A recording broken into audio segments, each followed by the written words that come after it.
और मेरा 3rd interview था। पूरा श्रेय मैं अपने मम्मी पापा और अपने भाई को देना चाहती हूँ। ये आपका फर्स्ट ऑर्डर? 3rd interview. शिक्षा की बात की जाए तो कहाँ से आपने प्राप्त की शिक्षा? मैंने सिविल इंजीनियरिंग पंजाब यूनिवर्सिटी से की है और मेरी सारी स्कूलिंग चंडीगढ़ से ही हुई। क्या सपना था आपका, क्या बनना चाहती थी? मैं हमेशा से मैंने सिविल सर्विसेज की तैयारी की है और मैं IAS ही बनना चाहती थी हमेशा शुरू से।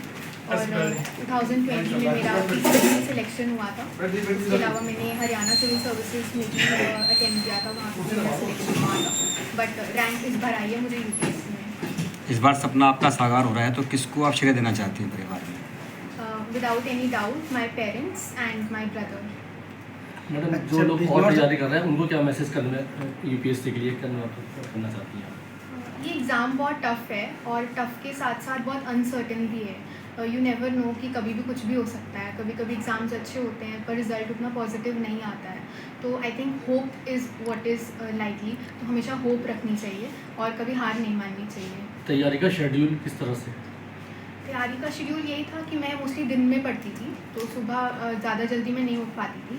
तो जो दिन के आवर्स थे डेली, जो डे के आवर्स होते हैं, उसी को मैं अच्छी तरह यूटिलाइज़ करके उसी में ही पढ़ती हूँ। DPRO के पद पर रहने के बावजूद आपने UPSC क्रैक की है, तो कहीं ना कहीं परेशानी तो आई होगी कुछ ना कुछ। क्या परेशानी सामने देखने को मिली है? बहुत परेशानी फेस करनी पड़ी है क्योंकि DPRO एक बहुत ही चैलेंजिंग जॉब है जिसमें आपको दिन रात काम करना पड़ता है और भी बाकी सारी चीज़ें रहती हैं। तो उसके हिसाब से अपने वर्किंग आवर्स मैनेज किए। मैंने अपनी हॉलीडेज़ भी सेव करी और हॉलीडेज़ समय समय पे मेंस के टाइम पे मैं हॉलीडेज़ लिया करती थी। तो डिपार्टमेंट ने मेरा बहुत ज़्यादा सहयोग किया है, स्पेशली ACS सर और हमारे डायरेक्टर सर और डिप्टी डायरेक्टर सर। इन्होंने हमेशा से बहुत सपोर्ट किया है, कभी भी छुट्टी लेनी हो एंड वैसे भी गाइडेंस के तौर पे भी बहुत हेल्प करी है। अब आप IAS के लगभग बनने के कगार पर हैं, तो कौन सी आपको ऐसे बड़े देश में समस्या लगती है जिसका समाधान आप चाहती हैं हो जाए?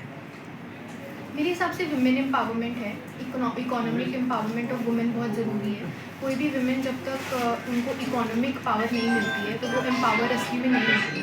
जब तक उनके पास जॉब्स और पैसा नहीं होता है तो आई थिंक वो एक रियल एम्पावरमेंट है वुमेन की, जब तक उनको जॉब्स मिलनी चाहिए।